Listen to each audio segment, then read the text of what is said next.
Alhamdulillah bersama dengan saya di studio adalah mereka yang memperjuangkan nasib anak-anak kita di Malaysia. Ini antara mereka yang biiznillah antara yang akan bersama dengan Rasulullah bagikan dua jari insya-Allah. Bersama dengan saya topik hari ini nak mengupas sulami kasih beratnya amanah di pundak. Bersama dengan saya ialah Yang Mulia Profesor Datuk Dr. Haji Tengku Mahmud Mansor yang merupakan Presiden Penyatim. Ahlan Prof. Seterusnya Tuan Abdul Wahab, Pengerusi Pertubuhan Kebajikan Anak Yatim dan Miskin Ar-Ridwani. Selamat datang. Baik, masa kita limited, tapi kita nak sampaikan maklumat sebanyak mungkin kepada para penonton untuk sama-sama membuat kebaikan insya-Allah. Jadi soalan pertama saya nak tanya kepada Yang Mulia Prof. Seperti yang kita tahu Pertubuhan Kebajikan Anak Yatim Malaysia Penyatim ni ialah sebuah pertubuhan khusus ya di peringkat kebangsaan yang kini dah ada 65 pertubuhan gabungan kat bawah dia tu. Dan ia menggalas tanggungjawab yang sangat besar sebab ada 65 dia naungi rumah anak yatim kan, yang membela nasib anak yatim dan memberikan pendidikan yang sempurna dan terbaik supaya bukan anak-anak yatim ni keluar macam asalkan boleh je pendidikan, tapi yang ni nak yang terbaik. Jadi boleh Prof ceritakan sedikit sebanyak matlamat dan objektif peyatim agar para penonton faham dan sama-sama merasai menjiwai macam yang dijiwai dan dirasai oleh Prof. Silakan Prof. Assalamualaikum warahmatullahi wabarakatuh. Yang berbahagia saudari pengacara, saya bagi pihak Pertubuhan Kebajikan Anak-anak Yatim Malaysia Penyatim mengucapkan jutaan terima kasih kepada TV Al-Hijrah ini yang telah memberi peluang kepada saya untuk bersama-sama pada pagi yang mulia ini. Sebagaimana yang kita ketahui, di Malaysia sahaja lebih daripada 350,000 orang anak-anak yatim yang ada di negara kita. Dan anak yatim ini bukan anak cacat. Anak yatim ini ialah anak yang tidak ada tempat pergantungan di mana bapanya mati ataupun ibu bapanya juga meninggal. Okay.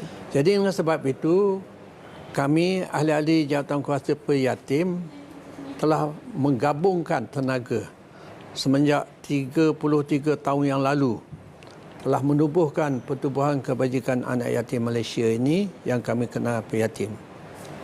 Strategi kami ialah kita sedar bahawa Nabi Muhammad sallallahu alaihi wasallam bersabda dengan maksud untuk berjaya di dunia mesti dengan ilmu. Untuk berjaya di akhirat mesti ilmu. Jadi tumpuan kami ialah ilmu.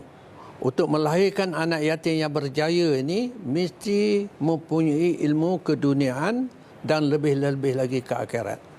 Dan kita juga diajar oleh Rasulullah sallallahu alaihi wasallam, bila mati anak Adam, marhumnya atau maksudnya putuslah semua pintu taubat dan pintu amalan kita. Yang tinggal hanya 3. Pertama, ilmu yang dimanfaatkan. Yang kedua, sedekah jariah. Yang ketiga, anak yang soleh. 3 prinsip inilah penyatim menupukan hala tujunya supaya semua masyarakat Islam, semua kaum muslimin dan muslimat hendaklah sama-sama kami untuk memajukan, untuk membantu anak-anak yang kehilangan ibu bapa ini dan kehilangan bapa ini. Lantaran itu, kami ada 65 ahli gabungan dengan 69 buah asrama dari Sabah, Sarawak sampai Perlis. Dan anak-anak yang tinggal di asrama kini hampir 4,000 orang. Daripada 350,000 tu, hanya kami mampu mengambil hanya 4,000 saja. Dan anak-anak ini yang bila tinggal di asrama, maka beruntung. Kerana pertama, mereka dilatih sembahyang berjemaah setiap waktu. Sedangkan anak kita sendiri pun belum pasti setiap waktu boleh berjemaah. Jadi kalau anak ni tinggal 5 tahun, 7 tahun di asrama, maka berjemaah itu adalah menjadi satu kebiasaan. Dan ini yang saya katakan lebih bahagia daripada orang yang ada ibu bapa. Setengah-setengah lah, bukan semua. Jadi untuk ini, kami di peringkat sekolah rendah tidak menjadi halangan sangat, generally dari segi kewangan, funding saja. Kerana kami menumpang di sekolah-sekolah rendah kerajaan. Tetapi di sekolah menengah, beramah dah tercicir. Anak-anak yatim ini dah setengahnya tercicir. Jadi walau bagaimanapun, kami dengan adanya pertubuhan ini, kami beri pertolongan dari segi keperluan-keperluan yang diperlukan. Tetapi yang paling penting ialah peringkat pengajian tinggi. Peringkat pengajian tinggi, kami telah menubuhkan Universiti Kolej Bestari ini semenjak 25 tahun yang lalu. Dan kami telah memberi perhatian kepada anak-anak yatim, anak miskin, anak-anak B40. Dan kini kami dah dapat mengeluarkan graduan lebih kurang 14,000 orang. Seluruh negara, 14,000. College Bestari. Ya. Khusus untuk anak yatim dan... Khusus anak yatim, anak miskin. Ya, anak yatim, anak miskin. Dan sehingga ini kami dah mengeluarkan asasi, diploma, ijazah, sarjana dan PhD. Masya Allah. Jadi tak ada sebab anak yatim tidak mengambil peluang di peringkat sekolah rendah, sekolah menengah, kerana saya lebih menggalakkan anak-anak sekolah menengah ini hendaklah dapat sekurang-kurangnya 5 kredit SPM. Bila 5 kredit SPM, langsung membuat asasi 1 tahun. Dan asasi 1 tahun ni kosnya 10,000 dibiayai oleh wakaf kami, wakaf anak yatim. Dan pocket money pula diberi lagi 300 setiap sen. Jadi sebab itu kami mengharapkan supaya semua umat Islam mari bersatu dengan kami. Kita keluarkan ribuan anak-anak yatim yang berjaya, yang jadi pemimpin, yang jadi usahawan, yang jadi tenaga pengajar dan sebagainya. Jadi dengan itu, insya-Allah pembelaan anak yatim ini akan dapat dilakukan terus. Terima kasih. Sebenarnya jelas nampak. Sebenarnya Peyatim ni adalah satu platform yang ingin memastikan bahawa anak-anak yatim ini mendapat pendidikan kualiti tertinggi. Tapi kan saya nak ajukan soalan kepada Tuan Abdul Wahidi lah kan. Iaitu bila menguruskan rumah anak yatim bukannya mudah. Sebab kadang-kadang mereka datang ni anak-anak walaupun dah dapat pendidikan yang terbaik, mereka masih mahu sentuhan ibu bapa kan, kasih sayang tu. Betul. Mereka mendambakan apa kawan-kawan kat sekolah dapat dan bukan mereka. Jadi apa pengalaman yang boleh cerita yang menyayat hatilah, yang sampai sekarang Tuan masih teringat-ingat insiden tu berkaitan dengan anak-anak ni? Baik, bismillahirrahmanirrahim. Assalamualaikum warahmatullahi wabarakatuh. Merujuk kepada soalan Puan tadi, perkara yang menyayat hati ini tiap tahun berlaku, khususnya apabila menjelang Aidilfitri, sambutan Aidilfitri, ada pelajar atau anak-anak yatim ini yang warisnya tidak datang untuk mengambil mereka balik cuti raya. Inilah waktu yang paling, orang kata paling memilukan pada, bukan sahaja kepada pelajar itu sendiri, anak yatim itu sendiri, tetapi kepada kita. Di akhirnya katalah ada 5-6 orang yang tak dapat balik, waris tak datang ambil. Kita dapat melihat dari situ kesayuan daripada wajah mereka, begitu sedih, dan kita yang menjaga mereka setiap hari itu merasai kesedihan itu. Itu memang tiap tahun kita hadapi kepiluan itu. Itulah dia situasi kepiluan yang di mana-mana asrama anak yatim pun akan merasainya. Siapa pun penjaga asrama anak yatim akan menjagainya ialah menjelang Aidilfitri, sambutan untuk beraya. Jadi ada setengah daripada mereka itu tidak dapat beraya bersama-sama dengan keluarga dan waris-waris mereka. Masya Allah, tu satu yang bunyi simple untuk kita, tapi besar untuk anak-anak ini. Berat mata memandang, berat lagi bahu yang memikul. Ya, betul. Prof, okey, kita berbaki 3 minit lagi. Apakah antara yang Peyatim lakukan untuk mengatasi masalah tersebut, dan kita promosikan terus agar para penonton dapat terlibat dalam kempen di bawah naungan Peyatim? Silakan dalam masa 3 minit, Prof. Okey. Pertamanya kita sedar tadi, di Malaysia agak anak-anak yatim terbela. Tapi apa akan jadi anak-anak yatim ASEAN?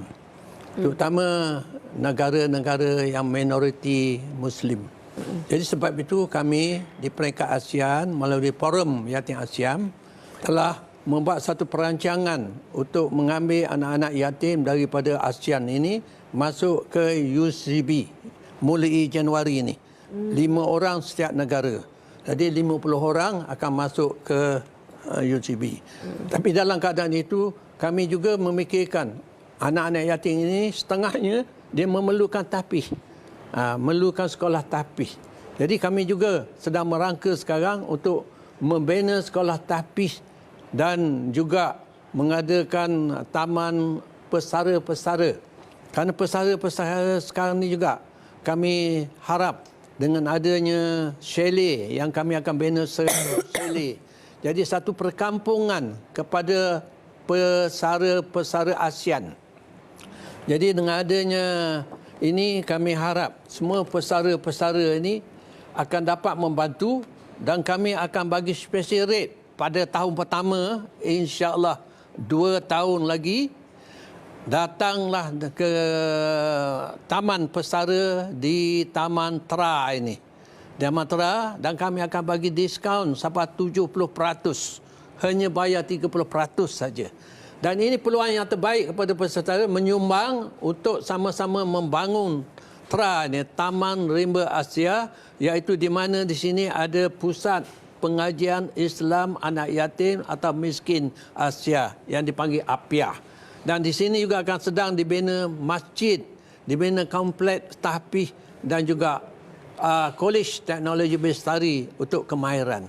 Anak-anak ini akan dibawa umur 13, 14, 15, 16, 17, 18, 6 tahun. Akan dibiayai oleh wakaf. Jadi dengan ini bermakna saya harap dengan adanya perancangan ini, kita dapat kembangkan pula khidmat bakti kita kepada Vietnam, kepada Filipina, kepada Kemboja, Singapura, Brunei Darussalam, Thailand, Indonesia dan Malaysia. Jadi ini kerja kita bersama. Kita tidak boleh membiarkan kerja ini hanya satu-satu pihak. Jadi itu saja. Sekian. Terima kasih. Dan di Kaca TV kita sudah memberikan maklumat untuk cara kita dapat sama-sama menyumbang. Ini projek besar, bukannya dalam negara sahaja. Kita nak mewujudkan satu networking yang baik. Anak-anak yatim ini tidak tercicir tapi mendapat yang terbaik dan mampu membuat satu perubahan di dalam bukan sahaja kehidupan mereka tapi dalam komuniti masyarakat, bukan saja komuniti anak yatim tapi skala yang lebih besar, insya-Allah. Dan bila adanya pelajar-pelajar antarabangsa ini, insya-Allah mereka dapat bergerak dalam satu rimpunan ataupun kumpulan peringkat antarabangsa. InsyaAllah para penonton, ayuh kita join projek ni. Projek ni amazing dan luar biasa.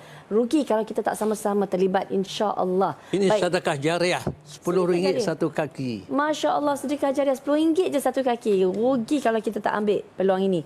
Para penonton, kita rehat seketika. Sementara berehat, ayuh kita beri sumbangan. Terima kasih Prof. Tuan. InsyaAllah kita bertemu lagi dalam blog seterusnya.